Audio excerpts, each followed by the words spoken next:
Hi friends, welcome to Banu's kitchen. ಇವತ್ತು ನಾನು ಸ್ಟ್ರಾಬೆರೀಸಿಂದ ಹೇಗೆ ಪಲ್ಪಿ ಮಿಲ್ಕ್ ಶೇಕ್ ಮಾಡೋದು ಅಂತ ತೋರಿಸ್ತಾ ಇದ್ದೀನಿ. ಬನ್ನಿ ನೋಡೋಣ ಹೇಗೆ ಮಾಡೋದು ಅಂತ. ಈಗ ಒಂದು ಪ್ಯಾನ್ಗೆ ನಾನು ಒಂದು 10 ಸ್ಟ್ರಾಬೆರೀಸ್ನ ಈ ಥರ ಸಣ್ಣದಾಗಿ ಹೆಚ್ಚಿಟ್ಕೊಂಡಿದ್ದೆ, ಅದನ್ನು ಕೂಡ ಹಾಕೋತಾ ಇದ್ದೀನಿ. ಮತ್ತು ಒಂದು ಅರ್ಧ ಕಪ್ನಷ್ಟು ಬೆಲ್ಲನ ಹಾಕ್ಕೊಂಡು ಈ ಥರ ನೀಟಾಗಿ ಮಿಕ್ಸ್ ಮಾಡ್ಕೊತೀನಿ. ಬೆಲ್ಲ ಎಲ್ಲ ನೀಟಾಗಿ ಮೆಲ್ಟ್ ಆಗಬೇಕು. ಮತ್ತು ಸ್ವಲ್ಪ ಸ್ಟ್ರಾಬೆರೀಸ್ ಕುಕ್ಕಾಗಿ ಅದು ಸ್ವಲ್ಪ ತಿಕ್ನೆಸ್ ಬರೋವರೆಗೂ ಒಂದು 3 to 4 ಮಿನಿಟ್ಸ್ವರೆಗೂ ಈ ಥರ ಕುಕ್ ಮಾಡ್ಕೊತೀನಿ. ನೋಡಿ, ಇವಾಗ ಚೆನ್ನಾಗಾಗಿದೆ. ಒಂದು 3 to 4 ಮಿನಿಟ್ಸು ಸಾಕು. ಈಗ ಇದಕ್ಕೆ ನಾನು ಒಂದು ಅರ್ಧ ಟೇಬಲ್ ಸ್ಪೂನಷ್ಟು ವೆನಿಲ್ಲಾ ಎಸೆನ್ಸ್ನ ಆ್ಯಡ್ ಮಾಡ್ಕೊತಾ ಇದ್ದೀನಿ.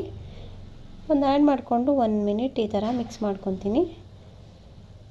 ನೋಡಿ, ಇವಾಗ ಚೆನ್ನಾಗಿ ತಿಕ್ನೆಸ್ ಬಂದಿದೆ ಮತ್ತು ತುಂಬ ಚೆನ್ನಾಗಿ ಕುಕ್ ಆಗಿದೆ. ಈಗ ಇದನ್ನು ಕೂಲ್ ಆದಮೇಲೆ ಸರ್ವಿಂಗ್ ಬೌಲ್ಗೆ ಹಾಕೋತಾ ಇದ್ದೀನಿ. ಈಗ ಇದಕ್ಕೆ ನಾನು 1 ಗ್ಲಾಸಷ್ಟು ಚಿಲ್ಡ್ ಮಿಲ್ಕ್ನ ಆ್ಯಡ್ ಮಾಡ್ಕೊತಾ ಇದ್ದೀನಿ. ತುಂಬ ಚೆನ್ನಾಗಿರುತ್ತೆ ಈ ಮಿಲ್ಕ್ ಶೇಕು.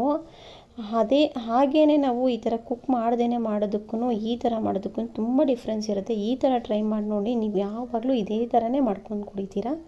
ಮಕ್ಳಿಗೂ ತುಂಬ ಇಷ್ಟ ಆಗುತ್ತೆ. ನೀವು ಟ್ರೈ ಮಾಡಿ ನೋಡಿ, ಹೇಗಿತ್ತು ಅಂತ ಕಮೆಂಟ್ ಮಾಡಿ. ಚೆನ್ನಾಗಿತ್ತಾ ಹೇಳಿ. ಮತ್ತು ನನ್ನ ಚಾನಲ್ಗಿನ್ನ ಸಬ್ಸ್ಕ್ರೈಬ್ ಆಗಿಲ್ಲ ಅಂತಂದರೆ ಸಬ್ಸ್ಕ್ರೈಬ್ ಆಗಿ. Thank you.